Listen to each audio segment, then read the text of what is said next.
guy's crazy. This guy's crazy. That's my first base with him. Well, good luck. That's perfect. Oh, I like my man. That's crazy. So I'm currently en route to the Bowron Lakes, a 116-kilometer canoe circuit in BC's Caribou Mountains. To get there, I have a 700-kilometer drive through some beautiful country. I'm splitting the drive up into 2 days, so I have time to stop and take in some of the sights. So come along on this adventure, and let's see what we can find on the road to Bowron. Okay, we just made the first stop of the day. It is very windy, but we are in Lytton, BC. Lytton, BC is famous for a few reasons, but the most recent reason is because it totally burned down. And if you look out this way, it's all flat because literally everything that was here totally burnt to the ground. And I'm gonna go over here, I'll show you, but this is some sort of train type of crossing. I don't know if that's its original place, but all the lights are burned out on the back. But I think this might, because of that train crossing, this might have been some sort of train yard or something. I'm not really sure. But the train is now down here. And if you look, that's the Fraser River. And I don't know how well you're gonna be able to see, but there's some blue water coming into the dirty brown of the Fraser. And that's where the Thompson River meets the Fraser. That's why Lytton is here. It's a historic town along the original Highway 1. And yeah, like I said, it totally burned down. There was a forest fire, and we had record-setting temperatures 3 days in a row, and on the third day, the whole town burned down. It was honestly like a surreal, obviously I'm not from here, but it was a surreal thing to see, like just a whole town wiped off the map. Now 3 years later, there is a little bit of signs of it getting rebuilt, but most of all, there's not a lot here. This is just pretty crazy. But even this wind, it's like, you can imagine it feeding a forest fire, which is, you know, if you think about it, it's quite frightening. But you can see up on the hill too, it's all been burned. So anyways, I think I'm just gonna do a little walking tour, and then we're gonna get back in and we're gonna head further out.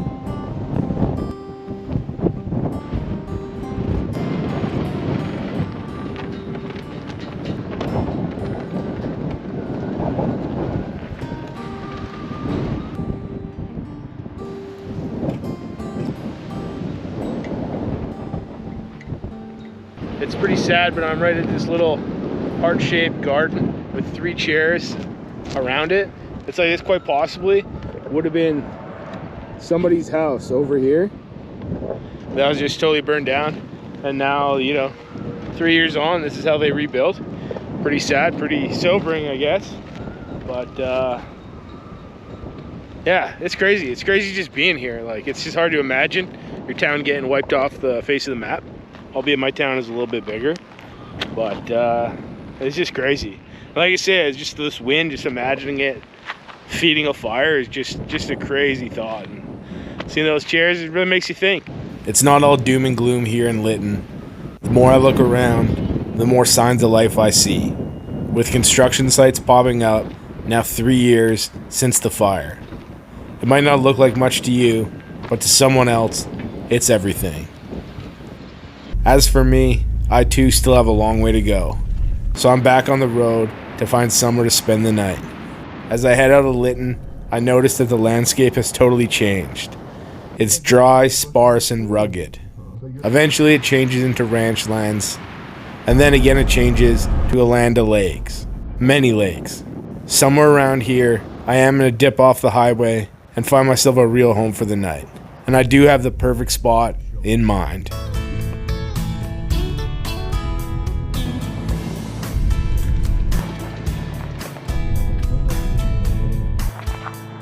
Okay, so I found a pretty sweet spot here. Got a nice view. And it's parked there.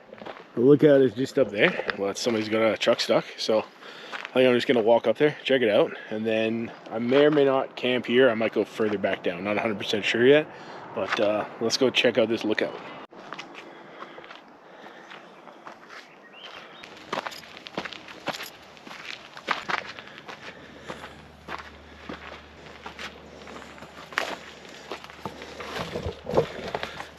I guess that's Buddy's truck stuck. So I went up to the tower and I talked to the guy to offer my help. Turns out his truck died right there and won't restart. They're also on a first date. And since I can't imagine they wanted to hear me talk about the history of fire lookout towers, I quickly took in the view, then left him alone and waited for the show to start.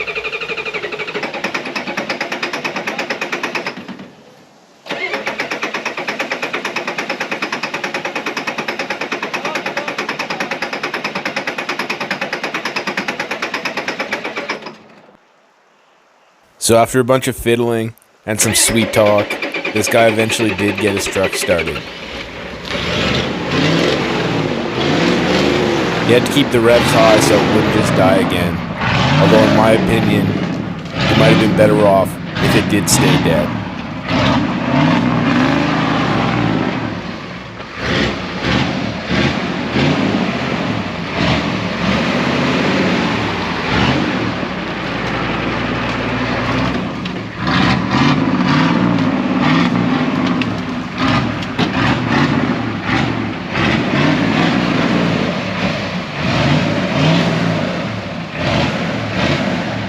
This guy's crazy. This guy's first base for him. Well, good luck. That's perfect. Oh, I like my man. That's crazy. After all that, I ponder how some women couldn't even see a red flag if it slapped them across the face. Then I head back up to the fire lookout tower to check it out better.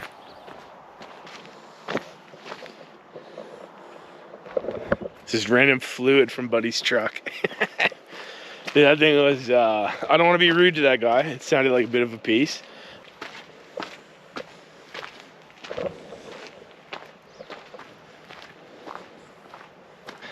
We were just getting up the stairs of the tower, and we'll go check out this view.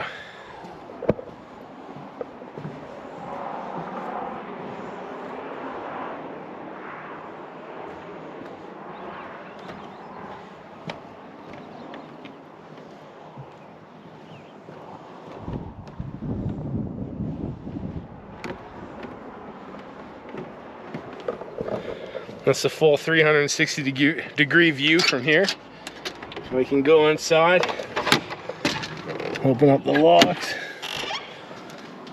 and we go inside. Ooh. And this is it.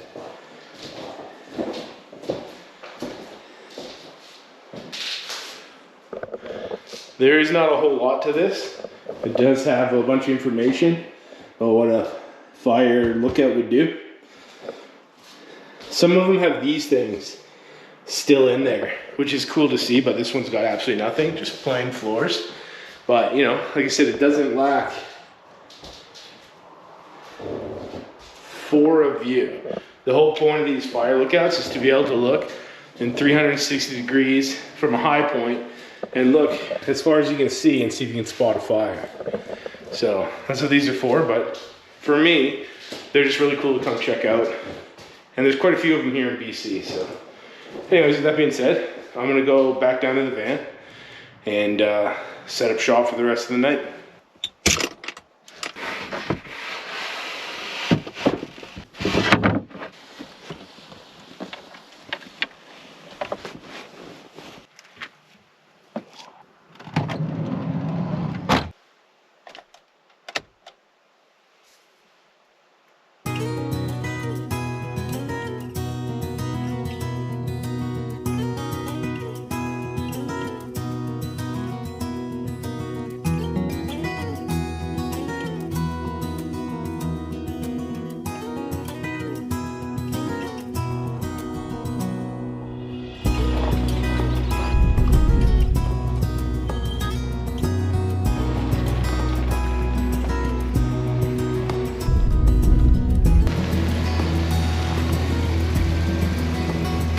We are officially back on the highway. I wasn't on the highway for long when I pulled into the next town, 100 Mile House, to do some more sightseeing. Well, I'm in 100 Mile. I'm at Centennial Park, I believe it was just called. and I'm on a little trail system. I believe there's a nice falls. There's a guy fishing, so it should be a nice little spot. So, you know, let's stretch your legs in the morning.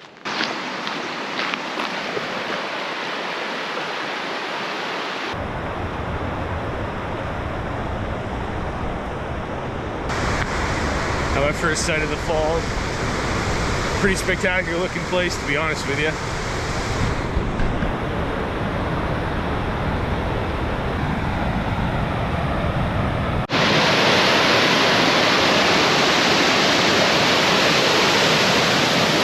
Not exactly sure what that is, but some sort of little metal pipe. I assume it has something to do with mining or something like that.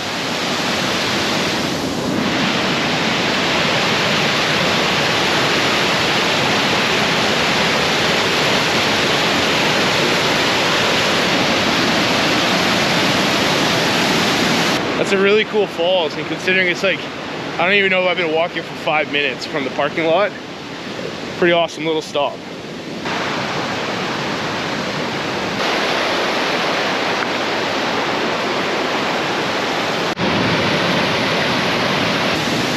So that's pretty sweet. I followed the trail. It got a little bit sketchier, not that it was sketchy, but there's a nice nether falls further up the trail. Not quite as spectacular, but still pretty cool. And like I said, this stop is just minutes off of the from the parking lot, which is pretty awesome little stop in the morning. And with that being said, I'm gonna hit the road again. I'm gonna go grab some gas and then really hit the road.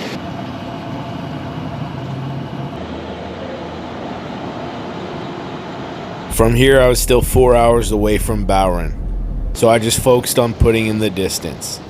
This area was very nice for a drive, and it made me think that I should spend more time here. Ironically, I just didn't have the time. I will almost certainly come back here in the future. Today, though, my only stop was at the McLeese Lake rest area for some breakfast sandwiches, which were outstanding.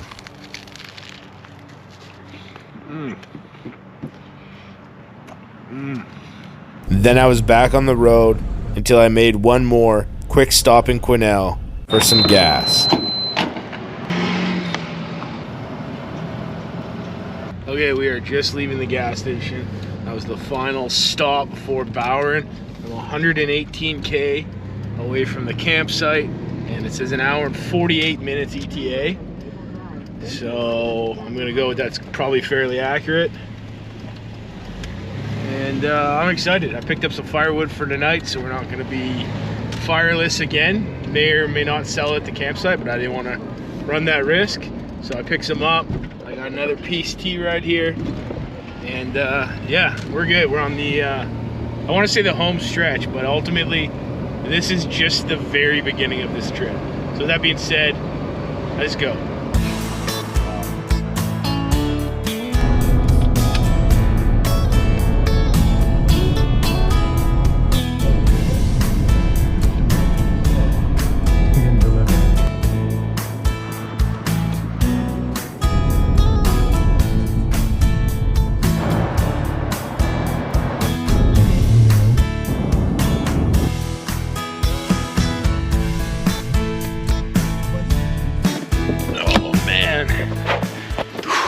Okay, we have hit the gravel road. That means we are at 27, 26, 28, I forget now. Okay, to Bowron. There's a sign, gravel road. I am so done with driving. I just want to be there already. I can't believe I used to drive all day for a living, but I have not worked in a year. Please like and subscribe. And I am not used to hauling that much distance. Man, I just want to get there. Anyways, I am not going to pee on the side of the road here, and then we're going to hit it, and the next stop will be at the campsite.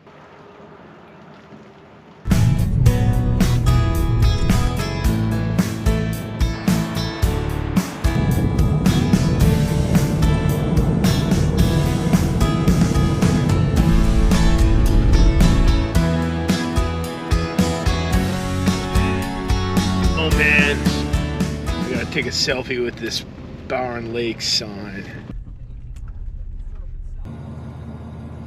And with that selfie, I'm officially at the Bowron Lakes, and it is time to set up camp.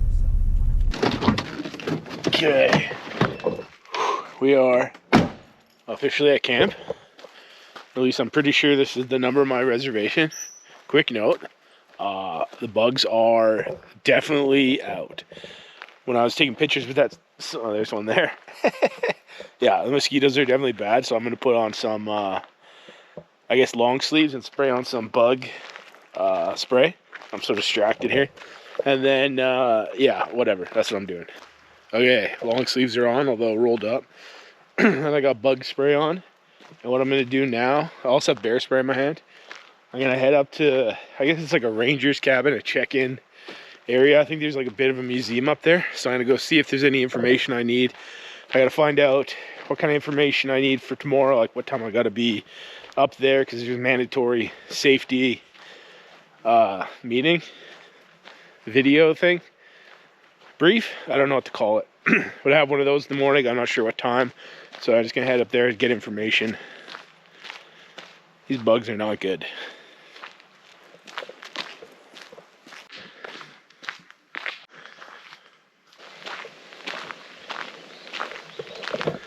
Well, there's the scale of truth. Everything on there has to weigh under 60 pounds. And that's what you can take in your boat when you portage. Everything else you got to carry on your back. So I might weigh my stuff later tonight. Otherwise, I'll just do it in the morning. They do it professionally too. And here's the bear cache.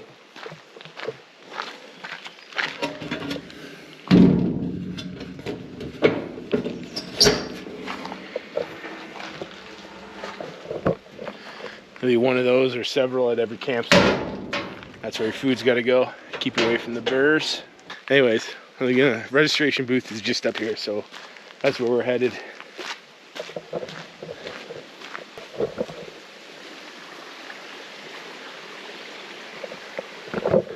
And then these posts are what the markers are going to look like. As we mark for a channel, that's the wood lots. And then there's two different types of campsites. Obviously, I'll be 6 or less, so I'm looking for orange markers, but they should be pretty easy to spot.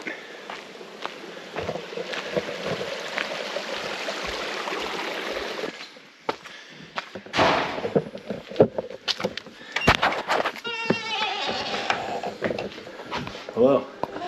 Okay, so I just went into the registration center, just talked a little bit. They don't have any solar panel power, so all the lights are out, so there's nothing to show you. But they gave me my map and my garbage bag, and I got to be up here at 8:30 in the morning. This is the warnings, and this is the first portage. You got to portage before you get down to the first lake to start the whole chain.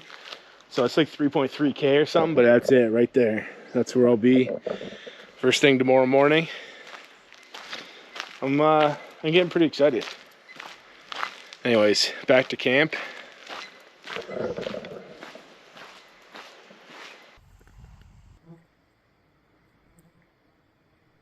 Okay, so we're back at camp here, and I got my garbage bag, my map for tomorrow. And if you look, this is what I plan on doing. We're here, and then we're portaging and canoeing all the way around and back to where we're going. So I got my map. It's everything marked out. I'm just gonna study it and put it in my little waterproof map dealio. And then after that, I think I'm gonna walk down to Bowron Lake itself. There's a little trail just off camp. So that's what I wanna do.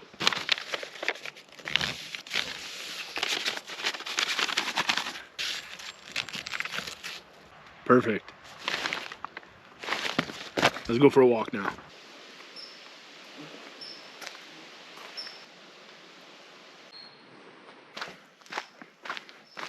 I will say the bugs are really bad.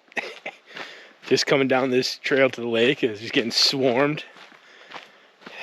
It does not bode well for my future.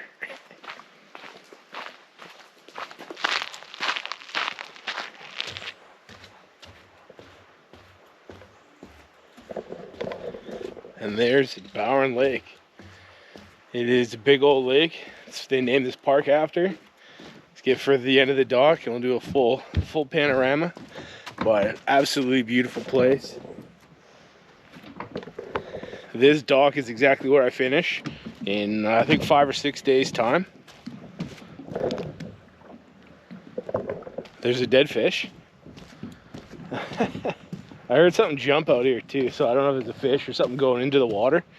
But yeah, I'm excited. This is Bowron Lake. This is what we came for.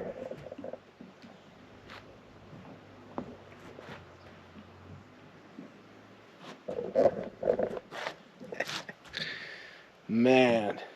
After soaking up the vibes of Bowron Lake, I head back up to the scale to weigh in my gear. If you are interested in knowing what I have packed, there will be a full video breaking it down after the Bowron Lakes videos themselves come out. Please like and subscribe. Okay, moment of truth time. That's everything on the scale. I'll load this up to 50. I got 60. It's too heavy. So I take this off.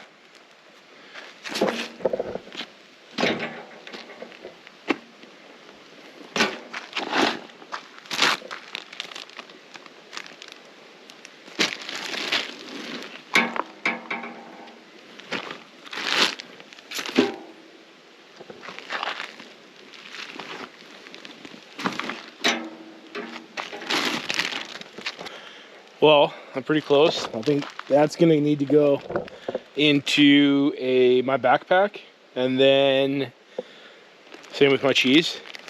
And then other than that, I think I'll probably have to shift like 1 or 2 pounds, but this is pretty friggin' close to being 60 pounds. So yeah, that's that. Now I guess it's time just to go back to camp, set up, start a fire, have dinner, all that stuff. We're just camping now. It's the final countdown.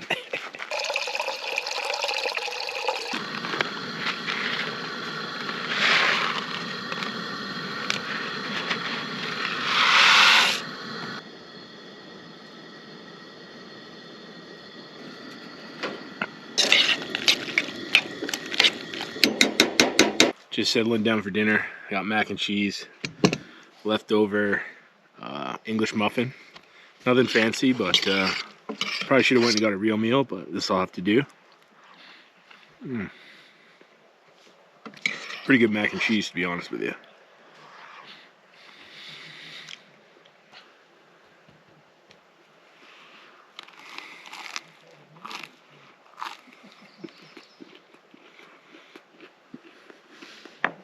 After dinner, I packed up my stuff, then started a fire, which was slow going at first, which gave me a perfect opportunity to use my $4 Temu blower. Eventually the fire was great, and I just sat around it for the rest of the night. It's interesting the feelings you have before a big trip. Excitement, nerves, anxiousness, a whole cornucopia of emotions. So I'll just sit with those feelings for the rest of the night, and I'll see you in the morning. Good morning. It is the day of, and that's exciting. It is, I think it's about 7:30 this morning. I've already been up, went to the bathroom. That was nice. Anyways, it is a little chilly this morning, and I definitely got a few mosquito bites, but that is just the start of many this trip. I got one on the camera right now. Anyways, like I said, it was a little chilly this morning, which kind of surprised me, because last night it honestly never really even got that dark on me, and it was never that cold, so I thought maybe I was in for a warm trip all around, but I definitely needed the hoodie this morning and the sweat pants. Anyways, with that being said, I have a few things I need to get done this morning. I'm gonna take my van, I'm gonna make sure the bed's all up, and I just want to double check that I didn't leave anything important underneath, and then do a quick once over on my gear, make sure that's up, have breakfast, and then honestly just sit anxiously and wait to go. I gotta be up at the top at 8:30 to reweigh my gear, the official weigh and watch the safety video, all that jazz, which should be pretty easy. I don't have that much gear. I already know the weight, weighed it yesterday. At least I'll be close. Yeah, so nerves are, I don't know if they're there. I'm a little anxious. I'm ready to go. But yeah, with that being said, I'm just gonna have breakfast, put everything away, and get on with this place.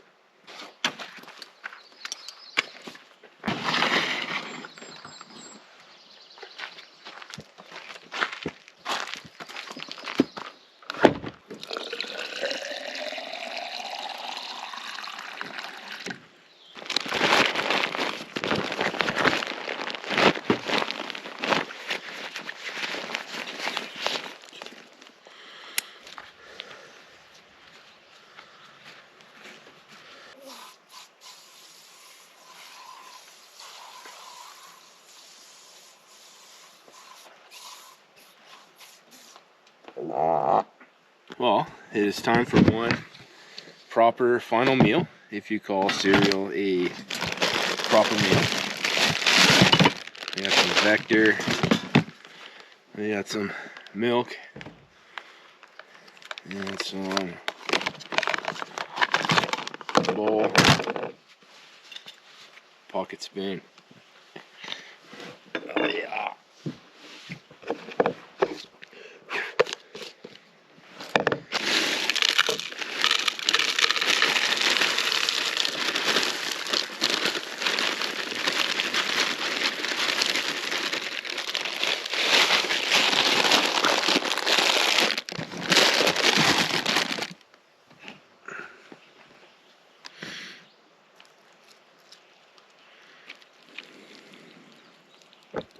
Oh yeah, breakfast of champions.